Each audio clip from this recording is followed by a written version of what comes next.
on certain penalties, and we've just got to do that. We've got to make sure that we're taking care of the penalties that are our problem, and not, and you don't put it in the hands of the officials there. You don't want to do that. So, but we just got to take care of business there. Coach, I know the nature of talking about penalties, but the false start on Creed was a bit puzzling to a lot of people. Did you get a satisfactory explanation? I didn't get it. No, I didn't. I mean, they said, I don't know, that he dipped his rear end. I mean, he does that a lot, so that's not the first time. I mean, centers do that, so they look around, but I'll look at it.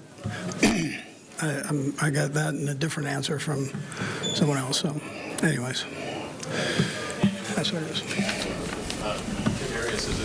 All right, you heard Big Red say it. He's seen teams turn it around, and you got a guy like Patrick Mahomes leading the charge. I don't even know if it needs to be turned around, but it needs to be cleaned up. No doubt about that. The Chiefs still sitting in that 2 slot. They're now sitting in that 2 slot following this loss. The Ravens with a bird in hand in the win column. 8 wins. The Chiefs unable to get their 8th here on Monday night.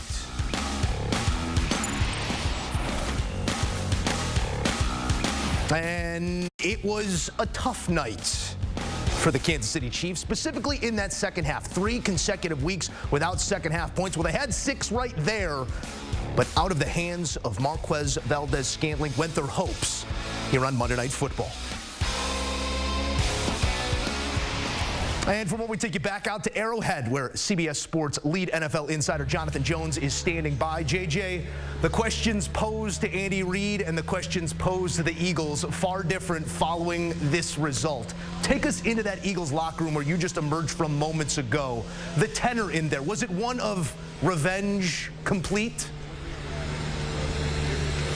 You know, it's interesting because all week long, the Philadelphia Eagles were out here saying, look, they're not going to give us any rings if we wind up winning this game.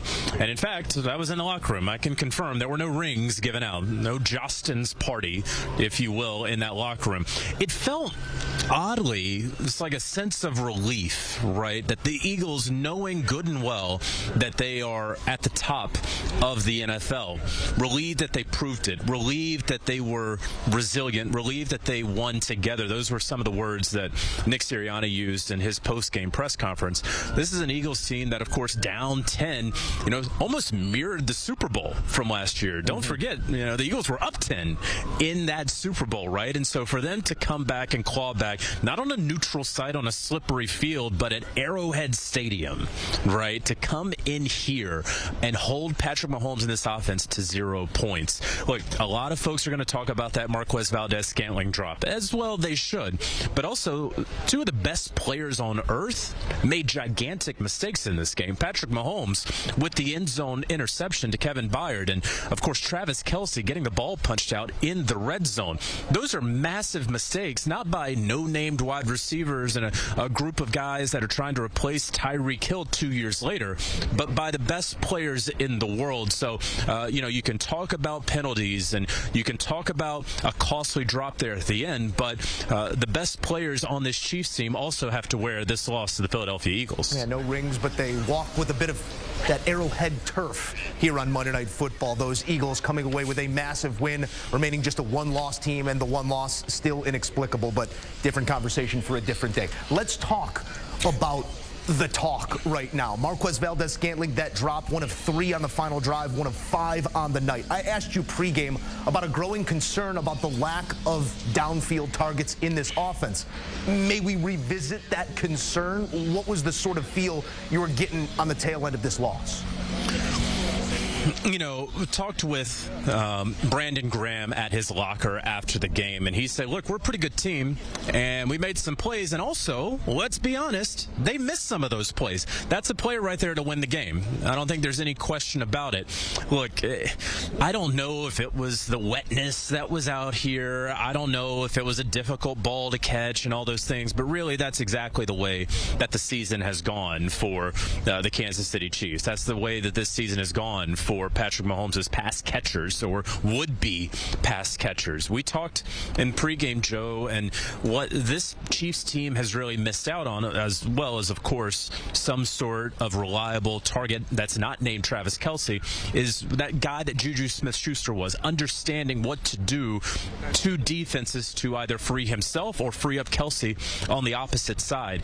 In this game, Joe, and in week 1, when we were out here against the Detroit Lions and the Kansas City Chiefs, Patrick Mahomes is out here making plays, making the throws to win the games, and his wide receivers come up short with the dropped passes. So, yeah, that's going to be an issue. And is it going to continue into the season? Look, I mean, we're more than halfway into the year right now, and it's something that they've dealt with. And now we have a second half with 0 points. Again, they had the opportunity, but you have that punch out from Travis Kelce, and you have that end zone interception by Patrick Mahomes. That's at least 6 points off the board, and that would have been enough to get the victory, as well as, of course, Valdez-Scantling dropping what would have been the game-winning touchdown. All right, let's get back to the winning side here as we wrap things up. The Eagles, a massive win in this moment, no doubt, but they are exactly where they were this time last season, 9-1, eyes at the top of the league.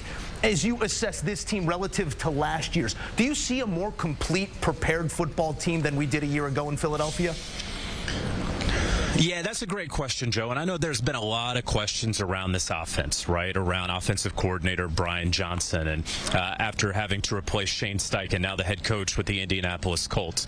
No, there was a lot of questions about the health of Jalen Hurts' knee. And he said, of course, that the bye week was coming at the right time. If you didn't know that Jalen Hurts had a knee bothering him for many weeks, maybe many months this season, going into this game, you certainly didn't know it coming out of this game. This was an Eagles team, in my estimation, that, you know, they didn't really get a whole lot out of that wide receiver group. They lost in really every sort of metric that you need in order to win a game. They got outgained. They had fewer first downs. They had fewer sacks. You know, the list really kind of continues on, except, of course, in the turnover battle, where we've already talked about how they were able to get a win. But this is an Eagles team that no matter how they have won, they've won very important games, right? They beat the Dallas Cowboys, and they go into the bye and they come out here to Arrowhead and win this game, and they have a couple more on their ledger as well. And so, you know, it's 9-1, just like they were last year, against some pretty impressive opponents lately. But not only that, they just beat Andy Reid for the first time. Andy Reid had never lost to the Philadelphia Eagles. They just beat him, and oh, by the way, he's coming out of a bye, which is something that never ever happens in the regular season. So, and you intercepted Patrick Mahomes in the end zone, and you got Travis Kelce to turn the football over in the red zone. So all of those things are really, really impressive. And so maybe it was that knockout, drag-out fight, that 21-17 scratch claw, whatever sort of adjective you want to use there. That's what the Eagles were able to do. For me, I come away from it saying, yeah, they've beaten the best teams in the NFL, the ones that they faced, and that to me makes them the best team in the NFL. Impressive, surely a word that comes to mind when we're talking about our man on the inside, Jonathan Jones, bringing us all the latest from KC. Thank you, JJ.